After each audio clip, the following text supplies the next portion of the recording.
The Adventures of Tom Sawyer, by Mark Twain. Chapter 4.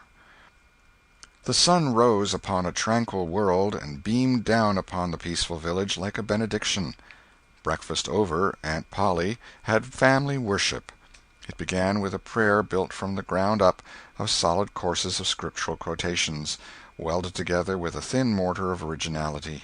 And from the summit of this she delivered a grim chapter of the Mosaic law, as from Sinai. Then Tom girded up his loins, so to speak, and went to work to get his verses. Sid had learned his lesson days before. Tom bent all his energies to the memorizing of 5 verses, and he chose part of the Sermon on the Mount because he could find no verses that were shorter. At the end of half an hour Tom had a vague general idea of his lesson, but no more, for his mind was traversing the whole field of human thought, and his hands were busy with distracting recreations. Mary took his book to hear him recite, and he tried to find his way through the fog. "Blessed are the poor? Yes, poor. Blessed are the poor in spirit. In spirit. Blessed are the poor in spirit, for theirs. For theirs.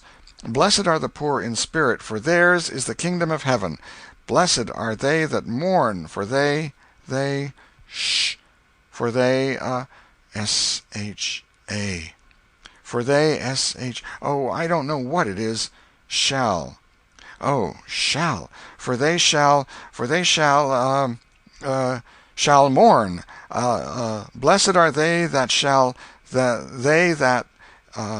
they that shall mourn, for they shall what? Why don't you tell me, Mary? What do you want to be so mean for?" "Oh, Tom, you poor thick-headed thing, I'm not teasing you. I wouldn't do that. You must go and learn it again. Don't you be discouraged, Tom. You'll manage it, and if you do, I'll give you something ever so nice. There now, that's a good boy." "All right. What is it, Mary? Tell me what it is." "Never you mind, Tom. You know if I say it's nice, it is nice." "You bet you that's so, Mary. All right, I'll tackle it again." And he did tackle it again, and under the double pressure of curiosity and prospective gain, he did it with such spirit that he accomplished a shining success. Mary gave him a brand-new Barlow knife worth 12½ cents, and the convulsion of delight that swept his system shook him to his foundations. True, the knife would not cut anything, but it was a sure enough Barlow, and there was inconceivable grandeur in that, though where the Western boys ever got the idea that such a weapon could possibly be counterfeited to its injury is an imposing mystery and will always remain so, perhaps.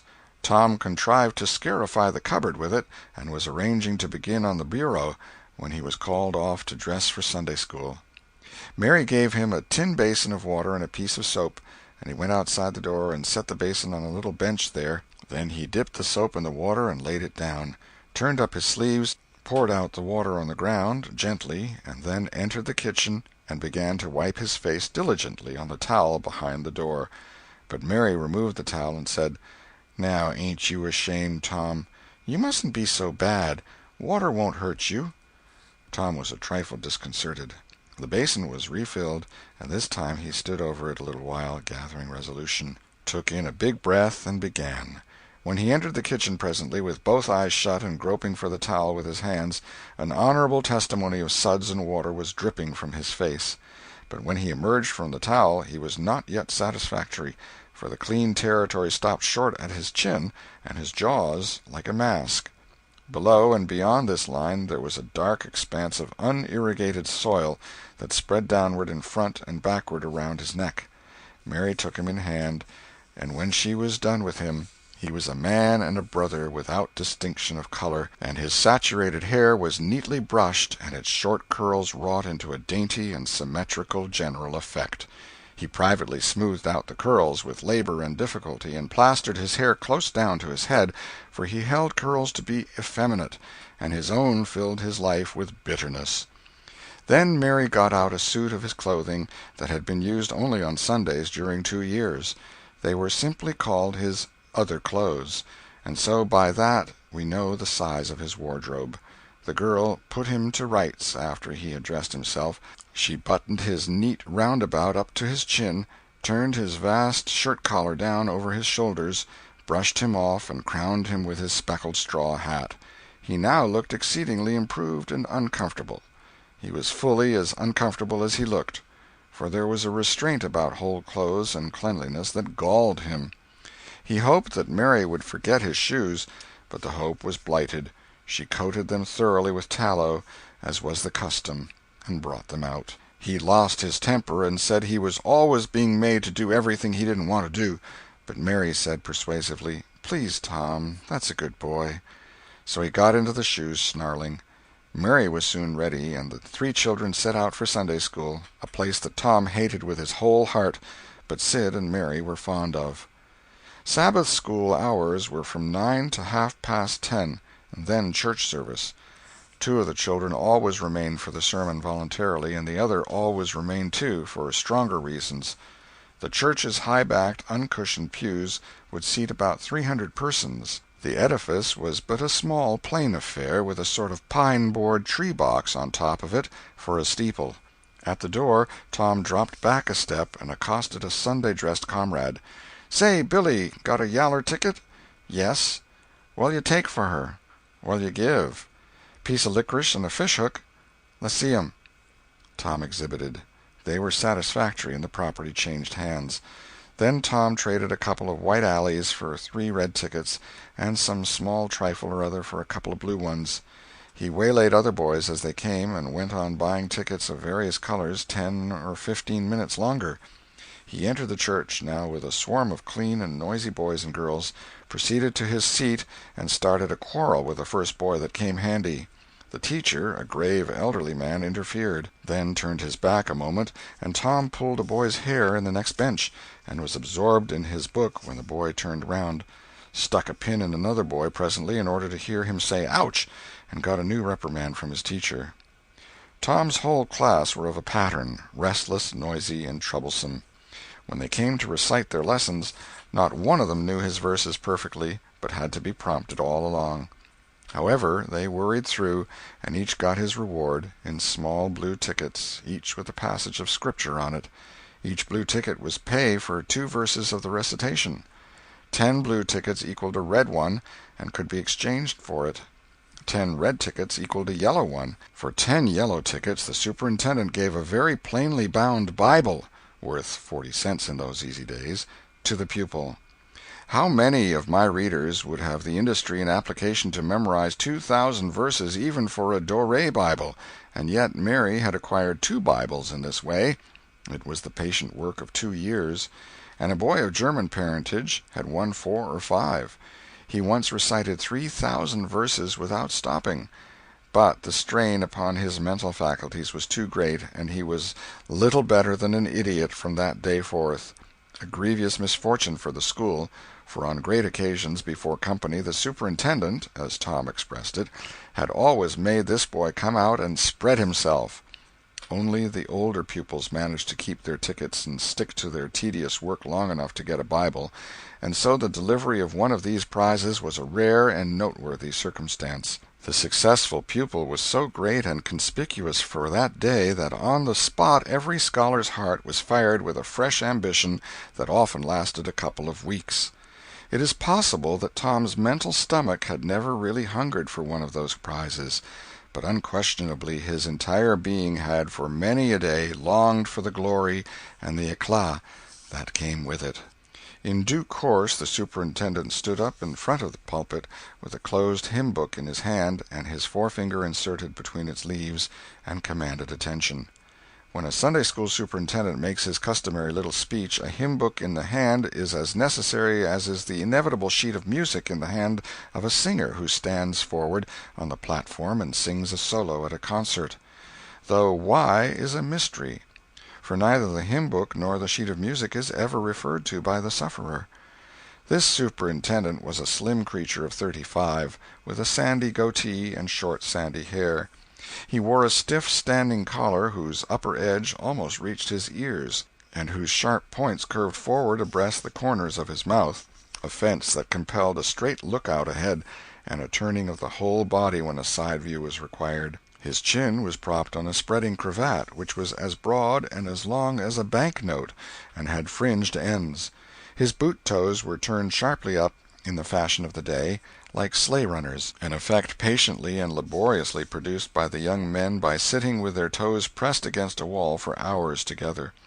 Mr. Walters was very earnest of mien, and very sincere and honest at heart, and he held sacred things and places in such reverence, and so separated them from worldly matters, that unconsciously to himself his Sunday-school voice had acquired a peculiar intonation which was wholly absent on week-days. He began after this fashion: "Now, children, I want you all to sit up just as straight and pretty as you can and give me all your attention for a minute or two. There, that is it. That is the way good little boys and girls should do. I see one little girl who is looking out of the window. I am afraid she thinks I am out there somewhere, perhaps up in one of the trees making a speech to the little birds." Applausive titter. "I want to tell you how good it makes me feel to see so many bright, clean little faces assembled in a place like this, learning to do right and be good," and so forth and so on. It is not necessary to set down the rest of the oration. It was of a pattern which does not vary, and so it is familiar to us all. The latter third of the speech was marred by the resumption of fights and other recreations among certain of the bad boys, and by fidgetings and whisperings that extended far and wide, washing even to the bases of isolated and incorruptible rocks like Sid and Mary. But now every sound ceased suddenly, with the subsidence of Mr. Walters's voice, and the conclusion of the speech was received with a burst of silent gratitude. A good part of the whispering had been occasioned by an event which was more or less rare, the entrance of visitors. Lawyer Thatcher, accompanied by a very feeble and aged man, a fine, portly, middle-aged gentleman with iron-gray hair, and a dignified lady who was doubtless the latter's wife. The lady was leading a child. Tom had been restless and full of chafings and repinings, conscience-smitten, too. He could not meet Amy Lawrence's eye, he could not brook her loving gaze. But when he saw this small newcomer his soul was all ablaze with bliss in a moment. The next moment he was showing off with all his might, cuffing boys, pulling hair, making faces, in a word, using every art that seemed likely to fascinate a girl and win her applause. His exaltations had but one alloy, the memory of his humiliation in this angel's garden, and that record in sand was fast washing out under the waves of happiness that were sweeping over it now. The visitors were given the highest seat of honor, and as soon as Mr. Walters's speech was finished he introduced them to the school. The middle-aged man turned out to be a prodigious personage, no less a one than the county judge, altogether the most august creation these children had ever looked upon, and they wondered what kind of material he was made of, and they half wanted to hear him roar, and were half afraid he might, too. He was from Constantinople, 12 miles away, so he had traveled, and seen the world. These very eyes had looked upon the county courthouse, which was said to have a tin roof. The awe which these reflections inspired was attested by the impressive silences and the ranks of staring eyes. This was the great Judge Thatcher, brother of their own lawyer. Jeff Thatcher immediately went forward to be familiar with the great man and be envied by the school. It would have been music to his soul to hear the whisperings, "Look at him, Jim, he's a-going up there. Say, look, he's a-going to shake hands with him. He is shaking hands with him. By jings, don't you wish you was Jeff?" Mr. Walters fell to showing off, with all sorts of official bustlings and activities, giving orders and delivering judgments, discharging directions here, there, everywhere that he could find a target. The librarian showed off, running hither and thither with his arms full of books, and making a deal of the splutter and fuss that insect authority delights in. The young lady teachers showed off, bending sweetly over pupils that were lately being boxed, lifting pretty warning fingers at bad little boys, and patting good ones lovingly. The young gentlemen teachers showed off with small scoldings and other little displays of authority and fine attention to discipline, and most of the teachers of both sexes found business up at the library by the pulpit. And it was business that frequently had to be done over again 2 or 3 times, with much seeming vexation. The little girls showed off in various ways, and the little boys showed off with such diligence that the air was thick with paper wads and the murmur of scuffling. And above it all, the great man sat and beamed a majestic judicial smile upon all the house, and warmed himself in the sun of his own grandeur, for he was showing off, too. There was only one thing wanting to make Mr. Walters's ecstasy complete, and that was a chance to deliver a Bible prize and exhibit a prodigy. Several pupils had a few yellow tickets, but none had enough, and he had been around among the star pupils inquiring.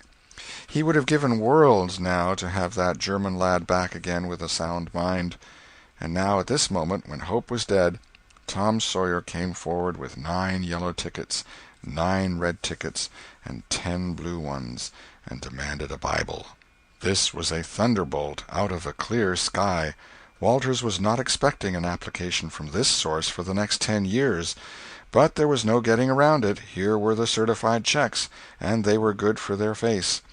Tom was therefore elevated to a place with the judge and the other elect, and the great news was announced from headquarters. It was the most stunning surprise of the decade, and so profound was the sensation that it lifted the new hero up to the judicial one's altitude, and the school had 2 marvels to gaze upon in place of one.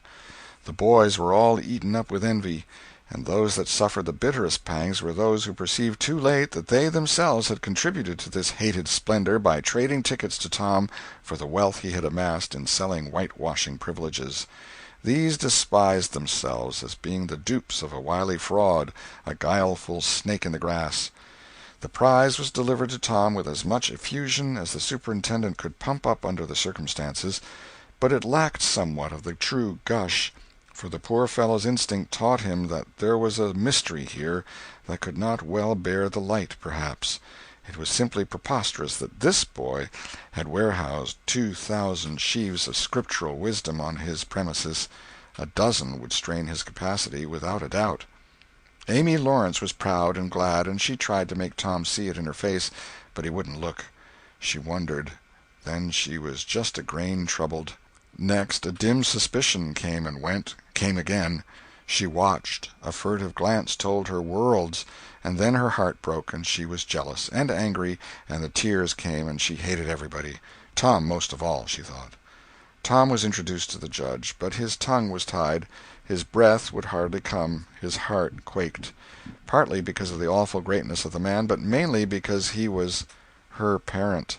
He would have liked to fall down and worship him if it were in the dark. The judge put his hand on Tom's head and called him a fine little man, and asked him what his name was. The boy stammered, gasped, and got it out. "Tom." "Oh, no, not Tom. It is Thomas." "Ah, that's it. I thought there was more to it, maybe. That's very well. But you've another one, I dare say, and you'll tell it to me, won't you?" "Tell the gentleman your other name, Thomas," said Walters, "and say 'sir.' You mustn't forget your manners." "Thomas Sawyer, sir."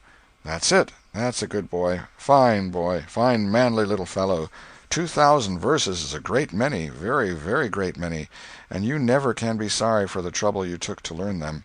For knowledge is worth more than anything there is in the world. It's what makes great men and good men. You'll be a great man and a good man yourself some day, Thomas, and then you'll look back and say, 'It's all owing to the precious Sunday school privileges of my boyhood. It's all owing to my dear teachers that taught me to learn. It's all owing to the good superintendent who encouraged me and watched over me and gave me a beautiful Bible, a splendid, elegant Bible, to keep and have it all for my own, always. It's all owing to right bringing up.' That is what you will say, Thomas, and you wouldn't take any money for those 2,000 verses. No, indeed you wouldn't. And now you wouldn't mind telling me and this lady some of the things you've learned. No, I know you wouldn't, for we are proud of little boys that learn. Now, no doubt you know the names of all the 12 disciples. Won't you tell us the names of the first 2 that were appointed?" Tom was tugging at a buttonhole and looking sheepish. He blushed now, and his eyes fell. Mr. Walters' heart sank within him. He said to himself, "It is not possible that the boy can answer the simplest question. Why did the judge ask him?" Yet he felt obliged to speak up and say, "Answer the gentleman, Thomas. Don't be afraid." Tom still hung fire. "Now I know you'll tell me," said the lady. "The names of the first 2 disciples were David and Goliath." Let us draw the curtain of charity over the rest of the scene. End of Chapter 4. Chapter 5. About 10:30 the cracked bell of the small church began to ring, and presently the people began to gather for the morning sermon. The Sunday-school children distributed themselves about the house and occupied pews with their parents so as to be under supervision. Aunt Polly came, and Tom and Sid and Mary sat with her, Tom being placed next to the aisle, in order that he might be as far away from the open window and the seductive outside summer scenes as possible. The crowd filed up the aisles, the aged and needy postmaster, who had seen better days, the mayor and his wife, for they had a mayor there among other unnecessaries, the justice of the peace, the widow Douglas, fair, smart, and 40, a generous, good-hearted soul and well-to-do, her hill mansion the only palace in the town, and the most hospitable and much the most lavish in the matter of festivities that St. Petersburg could boast, the bent and venerable Major and Mrs. Ward, Lawyer Riverson, the new notable from a distance, next the belle of the village, followed by a troop of lawn-clad and ribbon-decked young heartbreakers, then all the young clerks in town in a body, for they had stood in the vestibule sucking their cane-heads, a circling wall of oiled and simpering admirers, till the last girl had run their gauntlet. And last of all came the model boy, Willie Mufferson, taking as heedful care of his mother as if she were cut glass. He always brought his mother to church, and was the pride of all the matrons. The boys all hated him, he was no good. And besides, he had been thrown up to them so much. His white handkerchief was hanging out of his pocket behind, as usual on Sundays, accidentally. Tom had no handkerchief, and he looked upon boys who had as snobs. The congregation being fully assembled now, the bell rang once more, to warn laggards and stragglers, and then a solemn hush fell upon the church, which was only broken by the tittering and whispering of the choir in the gallery. The choir always tittered and whispered all through service. There was once a church choir that was not ill-bred, but I have forgotten where it was now. It was a great many years ago, and I can scarcely remember anything about it, but I think it was in some foreign country. The minister gave out the hymn, and read it through with a relish in a peculiar style which was much admired in that part of the country. His voice began on a medium key and climbed steadily up till it reached a certain point, where it bore with strong emphasis upon the topmost word, and then plunged down as if from a springboard. Shall I be carried to the skies on flowery beds of ease, whilst others fight to win the prize and sail through bloody seas? He was regarded as a wonderful reader. At church sociables he was always called upon to read poetry, and when he was through, the ladies would lift up their hands and let them fall helplessly in their laps, and wall their eyes and shake their heads, as much as to say, "Words cannot express it. It is too beautiful for this mortal earth." After the hymn had been sung, the Reverend Mr. Sprague turned himself into a bulletin-board and read off notices of meetings and societies and things till it seemed that the list would stretch out to the crack of doom, a queer custom which is still kept up in America, even in cities away here in this age of abundant newspapers. Often the less there is to justify a traditional custom, the harder it is to get rid of it. And now the minister prayed. A good, generous prayer it was, and went into details.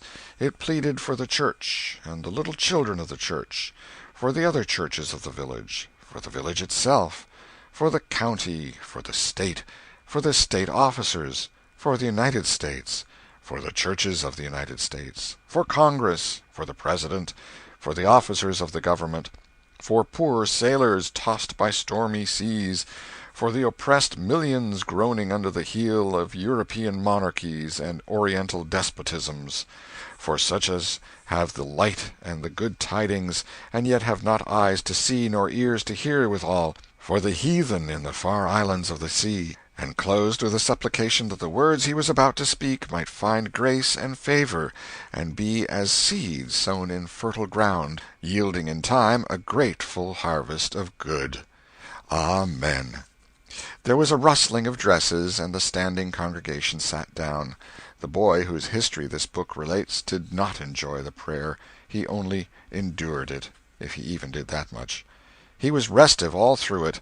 He kept tally of the details of the prayer unconsciously, for he was not listening, but he knew the ground of old and the clergyman's regular route over it, and when a little trifle of new matter was interlarded, his ear detected it and his whole nature resented it. He considered additions unfair and scoundrelly. In the midst of the prayer a fly had lit on the back of the pew in front of him, and tortured his spirit by calmly rubbing its hands together, embracing its head with its arms, and polishing it so vigorously that it seemed to almost part company with the body, and the slender thread of a neck was exposed to view. Scraping its wings with its hind legs, and smoothing them to its body as if they had been coat-tails, going through its whole toilet as tranquilly as if it knew it was perfectly safe, as indeed it was, for as sorely as Tom's hands itched to grab for it, they did not dare. He believed his soul would be instantly destroyed if he did such a thing while the prayer was going on. But with the closing sentence his hand began to curve and steal forward, and the instant the Amen was out, the fly was a prisoner of war. His aunt detected the act and made him let it go. The minister gave out his text and droned along monotonously through an argument that was so prosy that many a head by and by began to nod, and yet it was an argument that dealt in limitless fire and brimstone and thinned the predestined elect down to a company so small as to be hardly worth the saving. Tom counted the pages of the sermon. After church he always knew how many pages there had been, but he seldom knew anything else about the discourse. However, this time he was really interested for a little while. The minister made a grand and moving picture of the assembling together of the world's hosts at the millennium, when the lion and the lamb should lie down together and a little child should lead them. But the pathos, the lesson, the moral of the great spectacle were lost upon the boy. He only thought of the conspicuousness of the principal character before the onlooking nations. His face lit with the thought, and he said to himself that he wished he could be that child, if it was a tame lion. Now he lapsed into suffering again, as the dry argument was resumed. Presently he bethought him of a treasure he had, and got it out. It was a large black beetle with formidable jaws, a pinch-bug he called it. It was in a percussion cap box. The first thing the beetle did was to take him by the finger. A natural fillip followed. The beetle went floundering into the aisle, and lit on its back, and the hurt finger went into the boy's mouth. The beetle lay there working its helpless legs, unable to turn over. Tom eyed it, and longed for it, but it was safe out of his reach. Other people uninterested in the sermon found relief in the beetle, and they eyed it too. Presently a vagrant poodle dog came idling along, sad at heart, lazy with the summer softness and the quiet, weary of captivity, sighing for change. He spied the beetle. The drooping tail lifted and wagged. He surveyed the prize, walked around it, smelt at it from a safe distance, walked around it again, grew bolder, and took a closer smell, then lifted his lip and made a gingerly snatch at it, just missing it, made another and another, began to enjoy the diversion, subsided to his stomach with the beetle between his paws, and continued his experiments. Grew weary at last, and then indifferent and absent-minded. His head nodded, and little by little his chin descended and touched the enemy, who seized it. There was a sharp yelp, a flirt of the poodle's head, and the beetle fell a couple of yards away and lit on its back once more. The neighboring spectators shook with a gentle inward joy. Several faces went behind fans and handkerchiefs, and Tom was entirely happy. The dog looked foolish, and probably felt so, but there was resentment in his heart, too, and a craving for revenge. So he went to the beetle and began a wary attack on it again, jumping at it from every point of a circle, lighting with his forepaws within an inch of the creature, making even closer snatches at it with his teeth, and jerking his head till his ears flapped again. But he grew tired once more, after a while, tried to amuse himself with a fly, but found no relief, followed an ant around with his nose close to the floor, and quickly wearied of that, yawned, sighed, forgot the beetle entirely, and sat down on it. Then there was a wild yelp of agony, and the poodle went sailing up the aisle. The yelps continued, and so did the dog. He crossed the house in front of the altar.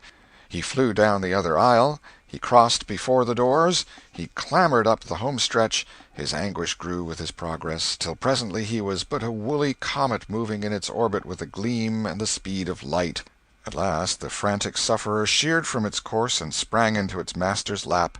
He flung it out of the window, and the voice of distress quickly thinned away and died in the distance. By this time the whole church was red-faced and suffocating with suppressed laughter, and the sermon had come to a dead standstill. The discourse was resumed presently, but it went lame and halting, all possibility of impressiveness being at an end, for even the gravest sentiments were constantly being received with a smothered burst of unholy mirth, under cover of some remote pew-back, as if the poor parson had said a rarely facetious thing. It was a genuine relief to the whole congregation when the ordeal was over and the benediction pronounced. Tom Sawyer went home quite cheerful, thinking to himself that there was some satisfaction about divine service when there was a bit of variety in it. He had but one marring thought. He was willing that the dog should play with his pinchbug, but he did not think it was upright in him to carry it off. Chapter 6. Monday morning found Tom Sawyer miserable. Monday morning always found him so, because it began another week's slow suffering in school.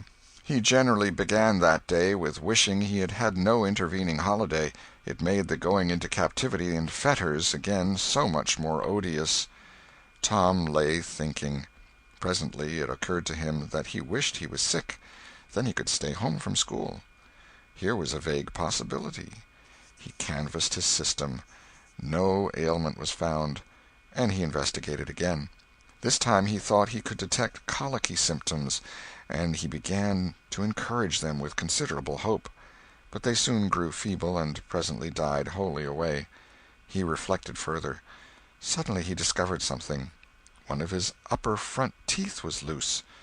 This was lucky. He was about to begin to groan as a starter, as he called it, when it occurred to him that if he came into court with that argument, his aunt would pull it out, and that would hurt. So he thought he would hold the tooth in reserve for the present and seek further. Nothing offered for some little time, and then he remembered hearing the doctor tell about a certain thing that laid up a patient for 2 or 3 weeks and threatened to make him lose a finger. So the boy eagerly drew his sore toe from under the sheet and held it up for inspection. But now he did not know the necessary symptoms. However, it seemed well worth while to chance it, so he fell to groaning with considerable spirit. But Sid slept on unconscious. Tom groaned louder, and fancied that he began to feel pain in the toe. No result from Sid. Tom was panting with his exertions by this time. He took a rest, and then swelled himself up and fetched a succession of admirable groans. Sid snored on. Tom was aggravated. He said, "Sid! Sid!"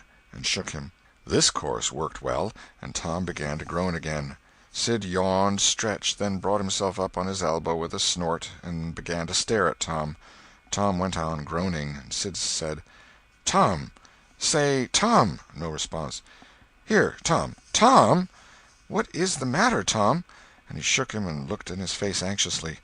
Tom moaned out, "Oh, don't, Sid! Don't joggle me!" "Why, what's the matter, Tom? I must call Auntie." "No, never mind. It'll be over by and by, maybe. Don't call anybody." "But I must. Don't groan so, Tom. It's awful. How long you been this way?" "Hours. Ouch! Oh, don't stir so, Sid. You'll kill me." "Tom, why didn't you wake me sooner? Oh, Tom, don't! It makes my flesh crawl to hear you. Tom, what is the matter?" "I forgive you everything, Sid. Oh, everything you've ever done to me. When I'm gone—" "Tom, don't you ain't dying, are you? Don't, Tom. Oh, don't. Maybe—" "Oh, I forgive everything, Sid. Oh, tell 'em so, Sid. And, Sid, you give my window sash and my cat with one eye to that new girl that's come to town, and tell her—" But Sid had snatched his clothes and gone. Tom was suffering in reality now, so handsomely was his imagination working, and so his groans had gathered quite a genuine tone. Sid flew downstairs and said, "Oh, Aunt Polly, come! Tom's dying." "Dying?" "Yes'm. Don't wait. Come quick." "Rubbish! I don't believe it." But she fled upstairs nevertheless, with Sid and Mary at her heels, and her face grew white, too, and her lip trembled. When she reached the bedside she gasped out: "You, Tom! Tom, what's the matter with you?" "Oh, auntie, "What's the matter with you? What is the matter with you, child?" Oh, auntie, my sore toes mortified." The old lady sank down into a chair and laughed a little, then cried a little, then did both together. This restored her, and she said: "Tom, what a turn you did give me! Now you shut up that nonsense and climb out of this." The groans ceased and the pain vanished from the toe. The boy felt a little foolish, and he said: "Aunt Polly, it seemed mortified, and it hurt so I never minded my tooth at all." "Your tooth, indeed! What's the matter with your tooth?" "One of them's loose, and it aches perfectly awful." "There, there, now, don't begin that groaning again. Open your mouth. Well, your tooth is loose, but you're not going to die about that. Mary, get me a silk thread and a chunk of fire out of the kitchen." Tom said: "Oh, please, auntie, don't pull it out. It don't hurt any more. I wish I may never stir if it does. Please don't, auntie. I don't want to stay home from school."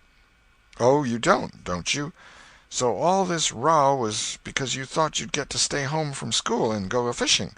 Tom, Tom, I love you so, and you seem to try every way you can to break my old heart with your outrageousness." By this time the dental instruments were ready. The old lady made one end of the silk thread fast to Tom's tooth with a loop, and tied the other to the bedpost. Then she seized the chunk of fire and suddenly thrust it almost into the boy's face. The tooth hung dangling by the bedpost now. But all trials bring their compensations. As Tom wended to school after breakfast, he was the envy of every boy he met because the gap in his upper row of teeth enabled him to expectorate in a new and admirable way. He gathered quite a following of lads interested in the exhibition, and one that had cut his finger and had been a center of fascination and homage up to this time, now found himself suddenly without an adherent, and shorn of his glory.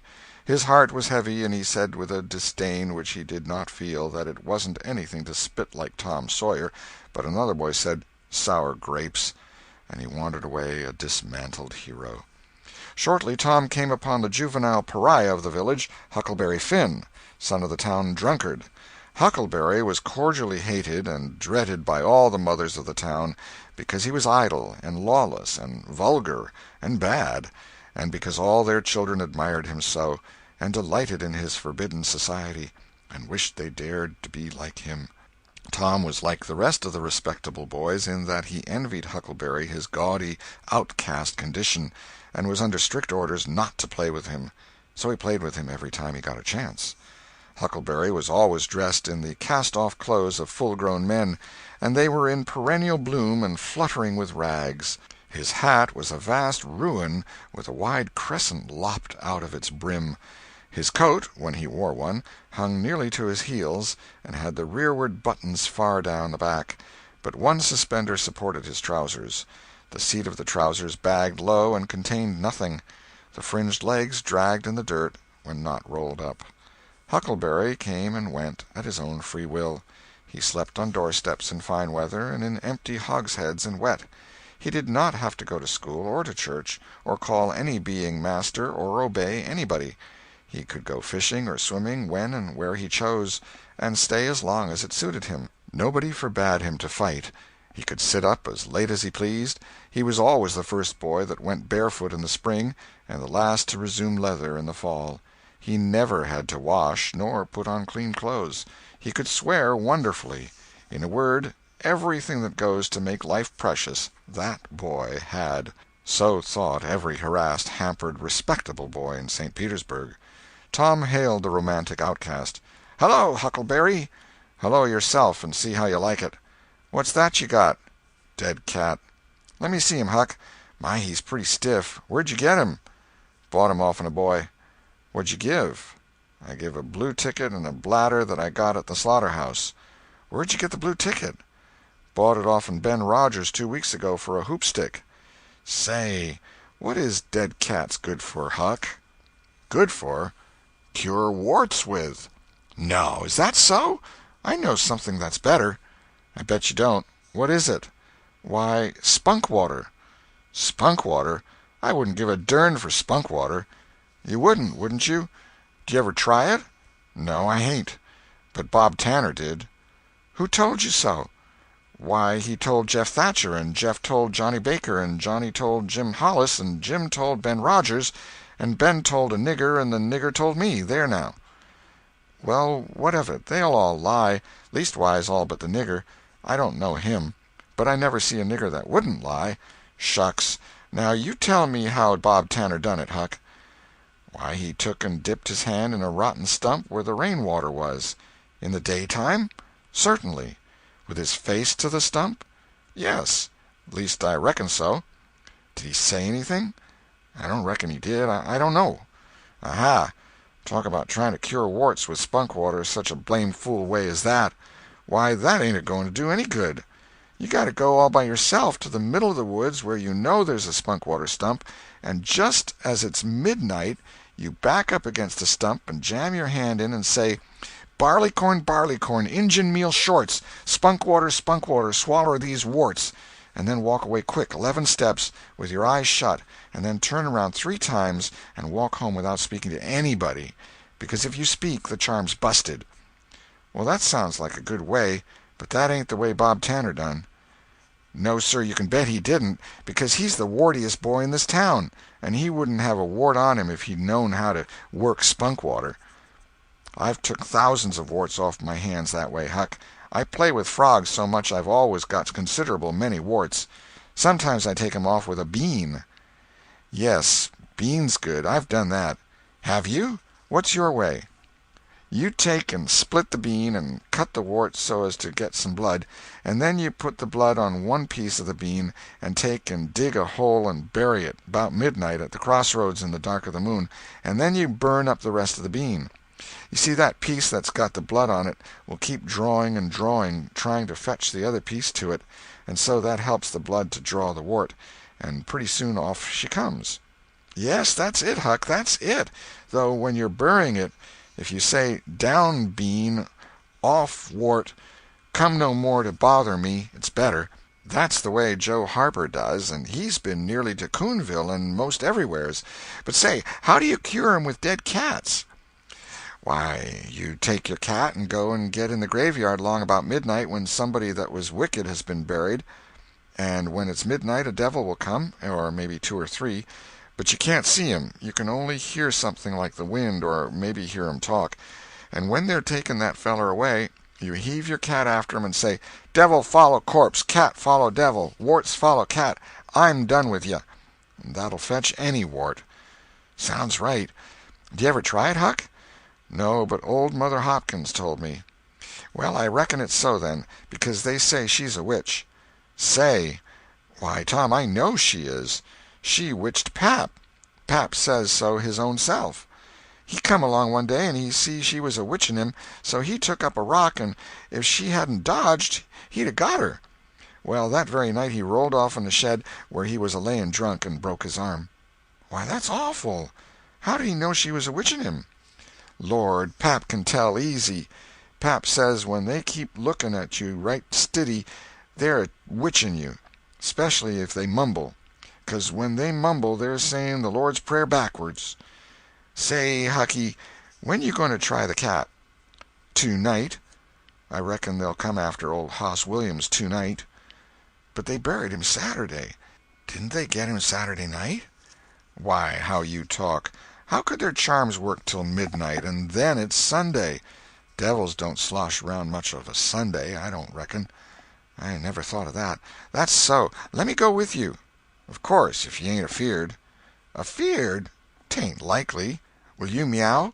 Yes, and you meow back, if you get a chance. Last time you kept me a-meowing around till old Hayes went to throwing rocks at me and says, darn that cat, and so I hove a brick through his window. But don't you tell. I won't. I couldn't meow that night because Auntie was watching me, but I'll meow this time. Say, what's that? Nothing but a tick. Where'd you get him? Out in the woods. What'll you take for him? I don't know. I don't want to sell him. All right. It's a mighty small tick, anyway. Oh, anybody can run a tick down that don't belong to them. I'm satisfied with it. It's a good enough tick for me. Sho, there's ticks a-plenty. I could have 1,000 of 'em if I wanted to." "Well, why don't you?" "Because you know mighty well you can't. This is a pretty early tick, I reckon. It's the first one I've seen this year." "Say, Huck, I'll give you my tooth for 'em." "Let's see it." Tom got out a bit of paper and carefully unrolled it. Huckleberry viewed it wistfully. The temptation was very strong. At last he said, "Is it genuine?" Tom lifted his lip and showed the vacancy. "Well, all right," said Huckleberry. "It's a trade." Tom enclosed the tick in the percussion cap box that had lately been the pinchbug's prison, and the boys separated, each feeling wealthier than before. When Tom reached the little isolated frame schoolhouse, he strode in briskly, with the manner of one who had come with all honest speed. He hung his hat on a peg and flung himself into his seat with businesslike alacrity. The master, throned on high in his great splint-bottom arm-chair, was dozing, lulled by the drowsy hum of study. The interruption roused him. "Thomas Sawyer?"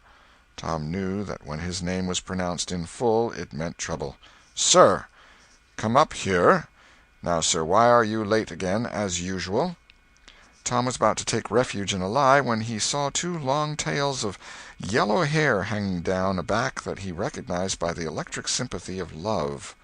And by that form was the only vacant place on the girl's side of the schoolhouse. He instantly said, "I stopped to talk with Huckleberry Finn." The master's pulse stood still, and he stared helplessly. The buzz of study ceased. The pupils wondered if this foolhardy boy had lost his mind. The master said, You did what?" "Stopped to talk with Huckleberry Finn." There was no mistaking the words. "Thomas Sawyer, this is the most astounding confession I have ever listened to. No mere ferule will answer for this offense. Take off your jacket." The master's arm performed until it was tired and the stock of switches notably diminished. Then the order followed. "Now, sir, go and sit with the girls, and let this be a warning to you."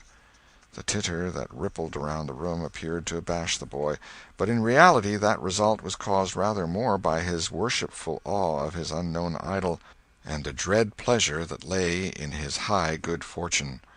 He sat down upon the end of the pine bench, and the girl hitched herself away from him with a toss of her head. Nudges and winks and whispers traversed the room, but Tom sat still with his arms upon the long, low desk before him, and seemed to study his book. By and by attention ceased from him, and the accustomed school murmur rose upon the dull air once more.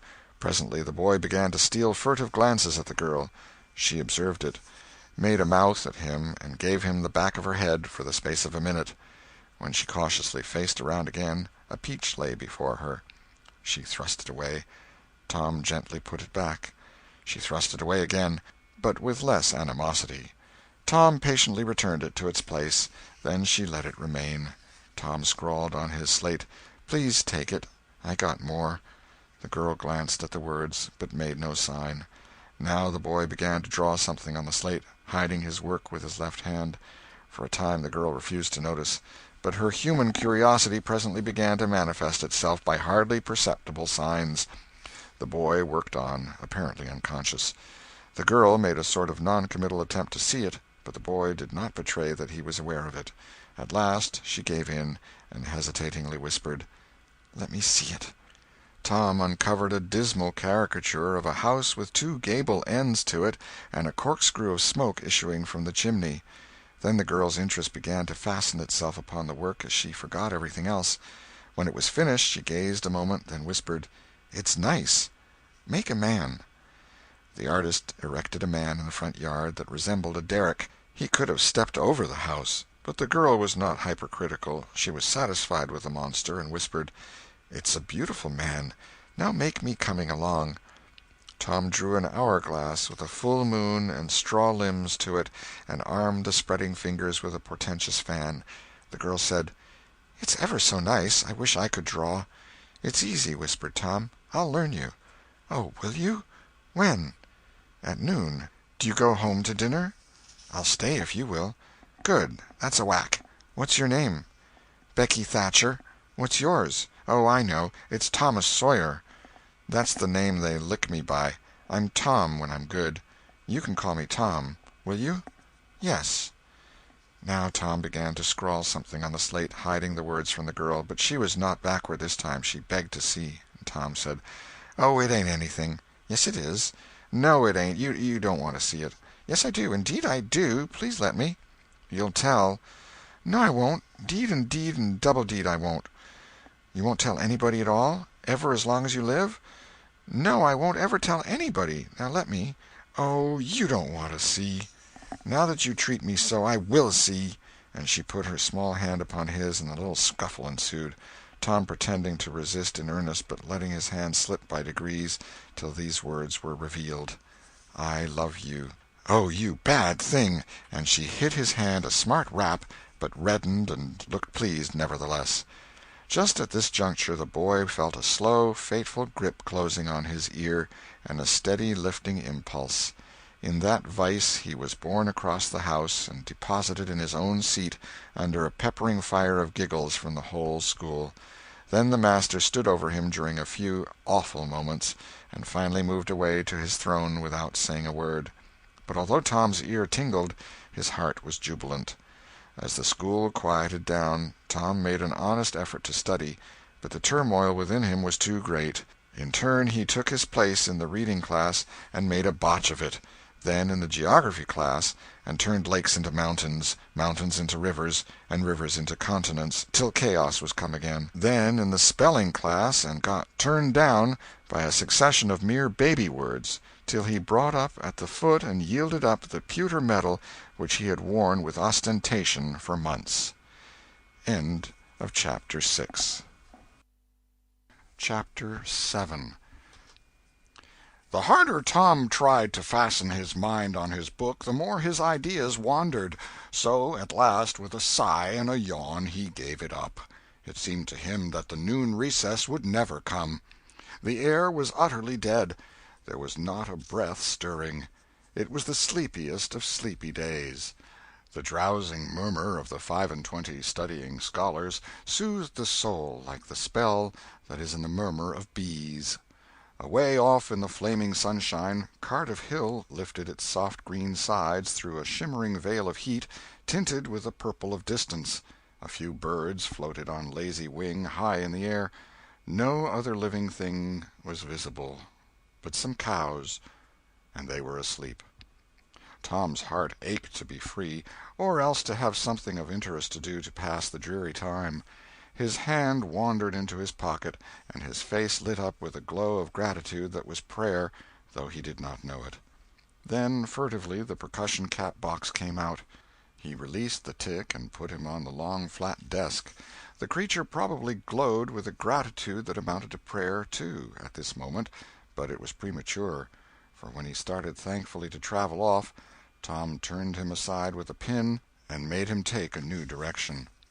Tom's bosom friend sat next him, suffering just as Tom had been, and now he was deeply and gratefully interested in this entertainment in an instant. This bosom friend was Joe Harper.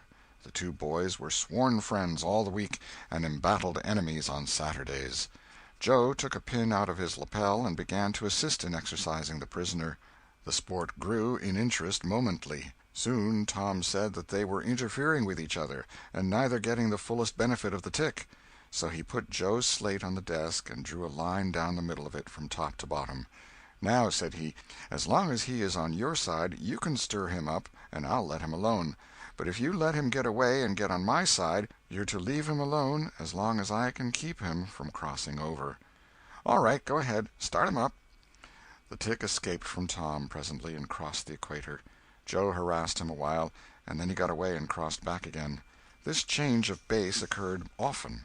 While one boy was worrying the tick with absorbing interest, the other would look on with interest as strong. The two heads bowed together over the slate, and the two souls dead to all things else. At last luck seemed to settle and abide with Joe. The tick tried this, that, and the other course, and got as excited and as anxious as the boys themselves, but time and again, just as he would have victory in his very grasp, so to speak, and Tom's fingers would be twitching to begin, Joe's pin would deftly head him off and keep possession. At last Tom could stand it no longer. The temptation was too strong, so he reached out and lent a hand with his pin. Joe was angry in a moment. Said he, "Tom, you let him alone." I only just want to stir him up a little, Joe." "No, sir, it ain't fair. You just let him alone."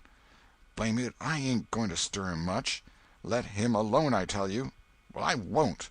"You shall. He's on my side of the line." "Look here, Joe Harper, whose is that tick?" "I don't care whose tick he is. He's on my side of the line, and you shan't touch him." "Well, I'll just bet I will, though. He's my tick, and I'll do what I blame please with him, or die." A tremendous whack came down on Tom's shoulders, and its duplicate on Joe's, and for the space of 2 minutes the dust continued to fly from the two jackets and the whole school to enjoy it. The boys had been too absorbed to notice the hush that had stolen upon the school a while before, when the master came tiptoeing down the room and stood over them. He had contemplated a good part of the performance before he contributed his bit of variety to it. When school broke up at noon, Tom flew to Becky Thatcher and whispered in her ear, "Put on your bonnet and let on you're going home, and when you get to the corner, give the rest of 'em the slip, and turn down through the lane and come back. I'll go the other way, and come it over them the same way." So the one went off with one group of scholars, and the other with another. In a little while the two met at the bottom of the lane, and when they reached the school they had it all to themselves. Then they sat together with a slate before them, and Tom gave Becky the pencil and held her hand in his, guiding it, and so created another surprising house. When the interest in art began to wane, the two fell to talking. Tom was swimming in bliss. He said, "Do you love rats?" "No, I hate them." "Well, I do, too.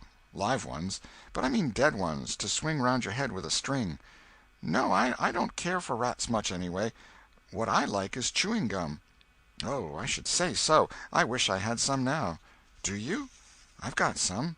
"I'll let you chew it a while, but you must give it back to me." That was agreeable, so they chewed it turn about, and dangled their legs against the bench in excess of contentment. "Was you ever at a circus?" said Tom. "Yes, and my pa's going to take me again sometime, if I'm good." "I've been to the circus 3 or 4 times, lots of times. Church ain't shucks to a circus. There's things going on at a circus all the time. I'm going to be a clown in a circus when I grow up." "Oh, are you? That will be nice. They're so lovely, all spotted up." "Yes, that's so. And they get slathers of money, most $1 a day, Ben Rogers says. Say, Becky, was you ever engaged?" "What's that?" "Why, engaged to be married." "No? Would you like to?" "I reckon so. I don't know. What is it like?" "Like? Why, it ain't like anything. You only just tell a boy you won't ever have anybody but him, ever, ever, ever, and then you kiss, and that's all. Anybody can do it." "Kiss? What do you kiss for?" "Why, that, you know, is to— well, they always do that." "Everybody?" "Why, yes, everybody that's in love with each other. Do you remember what I wrote on the slate?" "Yes." "What was it?" "I shan't tell you." "Shall I tell you?" "Yes, but some other time." "No, now." "No, not now. Tomorrow." "Oh, no, now. Please, Becky, I'll whisper it. I'll whisper it ever so easy." Becky hesitating, Tom took silence for consent, and passed his arm about her waist and whispered the tale ever so softly, with his mouth close to her ear, and then he added, "Now you whisper it to me, just the same."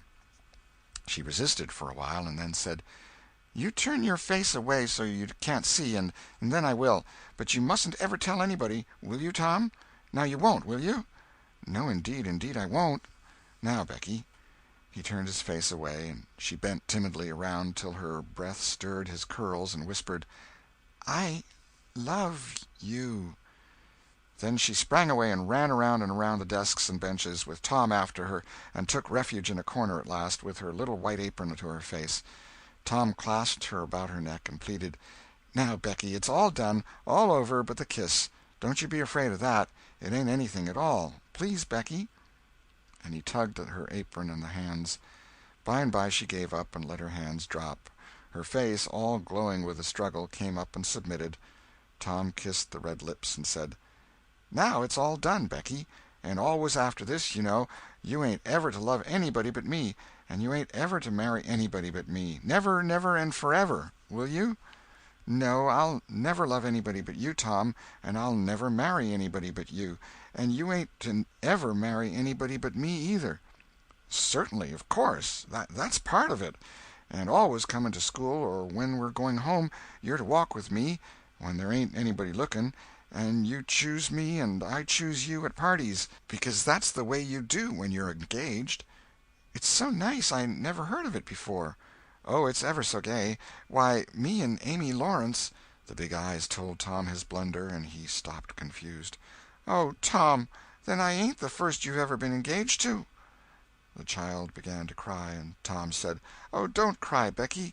I don't care for her any more." "Yes, you do, Tom. You know you do." Tom tried to put his arm about her neck, but she pushed him away and turned her face to the wall and went on crying. Tom tried again, with soothing words in his mouth, and was repulsed again. Then his pride was up, and he strode away and went outside. He stood about, restless and uneasy, for a while, glancing at the door every now and then, hoping she would repent and come to find him. But she did not. Then he began to feel badly, and fear that he was in the wrong. It was a hard struggle with him to make new advances, now, but he nerved himself to it, and entered. She was still standing back there in the corner, sobbing, with her face to the wall. Tom's heart smote him. He went to her and stood a moment, not knowing exactly how to proceed. Then he said hesitatingly: "Becky, I don't care for anybody but you." No reply, but sobs. "Becky," pleadingly, "Becky, won't you say something?" More sobs. Tom got out his chiefest jewel, a brass knob from the top of an andiron, and passed it around her so that she could see it, and said: "Please, Becky, won't you take it?" She struck it to the floor. Then Tom marched out of the house and over the hills and far away, to return to school no more that day. Presently Becky began to suspect. She ran to the door. He was not in sight. She flew around to the play-yard. He was not there. Then she called: "Tom? Come back, Tom!" She listened intently, but there was no answer. She had no companions but silence and loneliness. So she sat down to cry again and upbraid herself. And by this time the scholars began to gather again, and she had to hide her griefs and still her broken heart and take up the cross of a long, dreary, aching afternoon, with none among the strangers about her to exchange sorrows with. End of Chapter 7. Chapter 8. Tom dodged hither and thither through lanes until he was well out of the track of returning scholars, and then fell into a moody jog. He crossed a small branch 2 or 3 times, because of a prevailing juvenile superstition that to cross water baffles pursuit. Half an hour later he was disappearing behind the Douglas mansion on the summit of Cardiff Hill, and the schoolhouse was hardly distinguishable away off in the valley behind him. He entered a dense wood, picked his pathless way to the center of it, and sat down on a mossy spot under a spreading oak. There was not even a zephyr stirring. The dead noonday heat had even stilled the songs of the birds. Nature lay in a trance that was broken by no sound but the occasional far-off hammering of a woodpecker, and this seemed to render the pervading silence and sense of loneliness the more profound. The boy's soul was steeped in melancholy. His feelings were in happy accord with his surroundings. He sat long with his elbows on his knees and his chin in his hands, meditating. It seemed to him that life was but a trouble at best, and he more than half envied Jimmy Hodges, so lately released. It must be very peaceful, he thought, to lie and slumber and dream forever and ever, with the wind whispering through the trees and caressing the grass and the flowers over the grave, and nothing to bother and grieve about, ever any more. If he only had a clean Sunday-school record, he could be willing to go, and be done with it all. Now, as to this girl, what had he done? Nothing. He had meant the best in the world, and been treated like a dog, like a very dog. She would be sorry some day, maybe when it was too late. Ah, if he could only die temporarily. But the elastic heart of youth cannot be compressed into one constrained shape long at any time. Tom presently began to drift insensibly back into the concerns of this life again. What if he turned his back now, and disappeared mysteriously? What if he went away, ever so far away, into unknown countries beyond the seas, and never came back any more? How would she feel then? The idea of being a clown recurred to him now, only to fill him with disgust. for frivolity and jokes and spotted tights were an offense when they intruded themselves upon a spirit that was exalted into the vague, august realm of the romantic. No, he would be a soldier, and return after long years all war-worn and illustrious.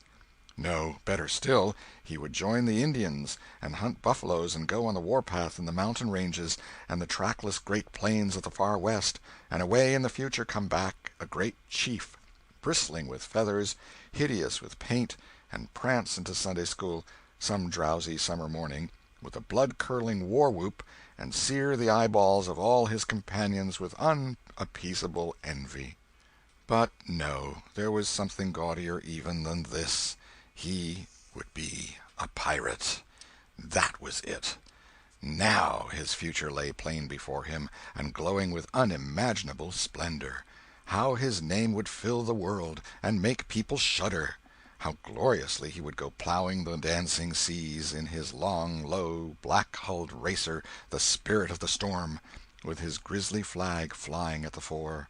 And at the zenith of his fame, how he would suddenly appear at the old village and stalk into church, brown and weather-beaten, in his black velvet doublet and trunks, his great jack-boots, his crimson sash, his belt bristling with horse-pistols, his crime-rusted cutlass at his side, his slouch hat with waving plumes, his black flag unfurled, with a skull and crossbones on it, and hear, with swelling ecstasy, the whisperings, "It's Tom Sawyer the pirate, the Black Avenger of the Spanish Main!"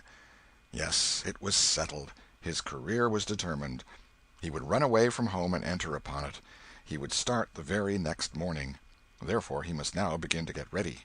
He would collect his resources together. He went to a rotten log near at hand and began to dig under one end of it with his barlow knife. He soon struck wood that sounded hollow. He put his hand there and uttered this incantation impressively: "What hasn't come here, come. What's here, stay here." Then he scraped away the dirt and exposed a pine shingle.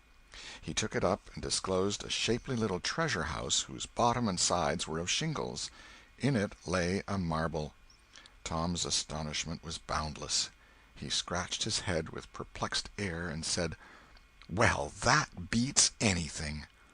Then he tossed the marble away pettishly and stood cogitating. The truth was that a superstition of his had failed, here, which he and all his comrades had always looked upon as infallible. If you buried a marble with certain necessary incantations and left it alone a fortnight, and then opened the place with the incantation he had just used, you would find that all the marbles you had ever lost had gathered themselves together there, meantime, no matter how widely they had been separated. But now this thing had actually and unquestionably failed. Tom's whole structure of faith was shaken to its foundations. He had many a time heard of this thing succeeding, but never of its failing before. It did not occur to him that he had tried it several times before, himself, but could never find the hiding-places afterward. He puzzled over the matter some time, and finally decided that some witch had interfered and broken the charm. He thought he would satisfy himself on that point, so he searched around till he found a small sandy spot with a little funnel-shaped depression in it. He laid himself down and put his mouth close to this depression and called, "Doodle-bug, doodle-bug, tell me what I want to know. Doodle-bug, doodle-bug, tell me what I want to know." The sand began to work, and presently a small black bug appeared for a second and then darted under again in a fright. "He doesn't tell, so it was a witch that done it. I just knowed it." He well knew the futility of trying to contend against witches, so he gave up discouraged. But it occurred to him that he might as well have the marble he had just thrown away, and therefore he went and made a patient search for it. But he could not find it. Now he went back to his treasure-house and carefully placed himself just as he had been standing when he tossed the marble away. Then he took another marble from his pocket and tossed it in the same way, saying, "Brother, go find your brother." He watched where it stopped, and went there and looked. But it must have fallen short or gone too far, so he tried twice more.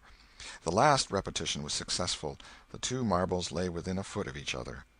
Just here the blast of a toy tin trumpet came faintly down the green aisles of the forest. Tom flung off his jacket and trousers, turned a suspender into a belt, raked away some brush behind the rotten log, disclosing a rude bow and arrow, a lath sword, and a tin trumpet, and in a moment had seized these things and bounded away bare-legged with fluttering shirt. He presently halted under a great elm, blew an answering blast, and then began to tiptoe and look warily out, this way and that. He said cautiously to an imaginary company, "Hold, my merry men, keep hid till I blow." Now appeared Joe Harper, as airily clad and elaborately armed as Tom. Tom called, "Hold! Who comes into Sherwood Forest without my pass?" "Guy of Guisborne wants no man's pass. Who art thou that dares to hold such language?" said Tom, prompting, for they talked by the book from memory. "Who art thou that dares to hold such language?" "I, indeed. I am Robin Hood, as thy caitiff carcass soon shall know." "Then art thou indeed that famous outlaw? Right gladly will I dispute with thee the passes of the merry wood. Have at thee!" They took their lath swords, dumped their other traps on the ground, and struck a fencing attitude, foot to foot, and began a grave, careful combat, two up and two down. Presently Tom said, "Now if you've got the hang, go it lively." So they went it lively, panting and perspiring with the work. By and by Tom shouted, "Fall! Fall! Why don't you fall?" "I sha'n't." "Why don't you fall yourself?" "You're getting the worst of it." "Why, that ain't anything. I can't fall. That ain't the way it is in the book. The book says, then with one black-handed stroke he slew poor Guy of Guisborne. You're to turn round and let me hit you on the back." There was no getting around the authorities, so Joe turned, received the whack, and fell. "Now," said Joe, getting up, "you got to let me kill you. That's fair." "Why, I can't do that. It ain't in the book." "Well, it's blamed mean, that's all." "Well, say, Joe, you can be Friar Tuck or Much, the miller's son, and lam me with a quarter-staff. Or I'll be the Sheriff of Nottingham, and you be Robin Hood a little while and kill me." This was satisfactory, and so these adventures were carried out. Then Tom became Robin Hood again, and was allowed by the treacherous nun to bleed his strength away through his neglected wound. And at last Joe, representing a whole tribe of weeping outlaws, dragged him sadly forth, gave his bow into his feeble hands, and Tom said, "Where this arrow falls, there bury poor Robin Hood under the greenwood tree." Then he shot the arrow and fell back and would have died, but he lit on a nettle and sprang up too gaily for a corpse.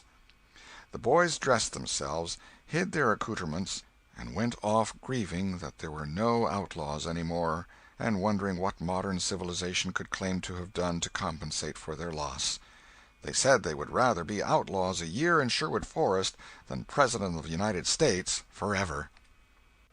End of chapter 8.